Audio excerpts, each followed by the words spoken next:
Congress party తొలి బడ్జెట్ను ఈరోజు ప్రవేశపెట్టింది. దీని పట్ల కాంగ్రెస్ ఎమ్మెల్యే రామ్మోహన్ రెడ్డి ఏ విధంగా స్పందిస్తారో తెలుసుకుందాం. ఈరోజు మీరు ఓటాన్ అకౌంట్ ప్రవేశపెట్టారు, కేటాయింపులు కూడా ఏ విధంగా ఉన్నాయి, ప్రతిపాదనలు ఏ విధంగా ఉన్నాయి, ఓవరాల్గా ఏం చెప్తారు మీరు? ఆర్థిక శాఖ మంత్రులు ఉప ముఖ్యమంత్రి బట్టి విక్రమార్క గారు ఈరోజు శాసనసభలో 2,75,891 కోట్లు ఓటాన్ అకౌంట్ బడ్జెట్లో ఈరోజు ప్రవేశపెట్టడం జరిగింది. దానికి చాలా సంతోషంగా ఉంది మా అందరికీ. ఎందుకంటే 6 గ్యారెంటీలకు 53,196 కోట్ల రూపాయలు కేటాయించారు. ఎందుకంటే ఈ 6 గ్యారెంటీల పైననే మేము ఎన్నికల మేనిఫెస్టోలో కానీ అదేవిధంగా ప్రజల్లో ప్రచారంలో కానీ మేము చెప్పడం జరిగింది. దానికి పెద్దపీట వేసినాం. కాబట్టి తప్పకుండా ప్రజలకు మేము ఇచ్చినటువంటి వాగ్దానాలు తొందరగానే మేము పూర్తి చేయడానికి అవకాశం దొరికింది. అదేవిధంగా పరిశ్రమలకు 2,543 కోట్లు, ఐటీ శాఖకు 774 కోట్లు, పంచాయతీరాజ్ శాఖకు 40,080 కోట్లు. ఇది చాలా ముఖ్యం పంచాయతీరాజ్ శాఖ. ఎందుకంటే మన గ్రామాల్లో ఉన్నటువంటి వాళ్ళకు కావాల్సినటువంటి వసతులు, రోడ్లు కావచ్చు, డ్రింకింగ్ వాటర్ కావచ్చు, ఇవన్నీ కూడా మనం వాళ్ళకు పూర్తి చేయాలంటే తప్పకుండా పంచాయతీరాజ్ శాఖని మనం పెద్ద ఎత్తున నిధులు కేటాయించాలి. కాబట్టి సుమారు దగ్గర 40,000 కోట్లు అంటే రాష్ట్ర వ్యాప్తంగా గ్రామాల్లో కూడా పెద్ద ఎత్తున అభివృద్ధి చెందుతుంది.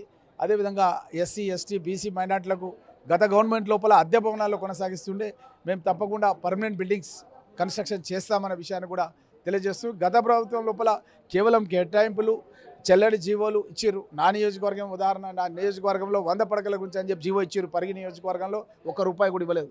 అది ఇచ్చి కూడా 6 నెలల కింద ఇచ్చారు. అదేవిధంగా డిగ్రీ కాలేజ్ శాంక్షన్ కూడా గతంలోనే అనౌన్స్మెంట్ అయింది కాంగ్రెస్ గవర్నమెంట్లో. తర్వాత ఈ టీఆర్ఎస్ ప్రభుత్వం వచ్చిన తర్వాత జూనియర్ కాలేజీలోనే డిగ్రీ కాలేజ్ నడిపిస్తున్నారు. దానికి బిల్డింగ్ లేదు, స్టాఫ్ లేరు, ఏం లేరు. కాబట్టి అలాంటివన్నీ కూడా విద్య, అదేవిధంగా మనం వైద్యం, ఉపాధి ఈ రంగాలకు పెద్ద ఎత్తున కాంగ్రెస్ ప్రభుత్వం కృషి చేస్తున్నందుకు చాలా సంతోషంగా ఉంది. ఇక్కడ ఒక చిన్న విషయం అండి, రైతు బంధుకు కానీ వ్యవసాయ రంగానికి కానీ అనుకున్నంత ఆశింత స్థాయిలో కాంగ్రెస్ పార్టీ ఎన్నికల సమయంలో ఇచ్చిన హామీల మేరకు కేటాయింపు జరగలేదు అనేది ఒక విమర్శ. స్పష్టంగా మేము చెప్పినాం, ఈరోజు రైతు బంధును కొనసాగిస్తామని చెప్పినాం. కాకపోతే కొన్ని ఏవైతే రోడ్లపైన అర్హత లేని వాళ్ళు చాలామంది వాళ్ళు వ్యవసాయం చేయకుండానే ఈ యొక్క భూములకు రైతు బంధు ఎవరైతే పొందుతున్నారో అలాంటివి 1,000 ఎకరాల్లో ఉన్నాయి. అవన్నీ కూడా గుర్తించి వాటిని తొలగించి తప్పకుండా నిజమైన రైతులకు ఇస్తాం, కౌలు రైతులకు కూడా ఇస్తామని చెప్పి స్పష్టంగా ఈరోజు గౌరవ ఉప ముఖ్యమంత్రి గారు శాసనసభలో చెప్పడం జరిగింది. విద్యాశాఖకు కానీ వైద్య ఆరోగ్య శాఖకు కానీ కేటాయింపులో గత ప్రభుత్వంతో కంపేర్ చేసుకుంటే తక్కువ ఉన్నాయనేది ఒక చర్చ. గత ప్రభుత్వం లోపల మీకు తెలుసు, వాళ్ళు కేవలం కేటాయింపుల వరకే, వాళ్ళు కన్స్ట్రక్షన్ చేసింది లేదు. ఇప్పుడు నా నియోజకవర్గం పరిధిలోనే బీసీ గురుకులాలు నేను ఎమ్మెల్యేగా ఉన్నప్పుడే అవన్నీ కూడా రెంటెడ్ బిల్డింగ్స్లలో స్టార్ట్ చేశారు.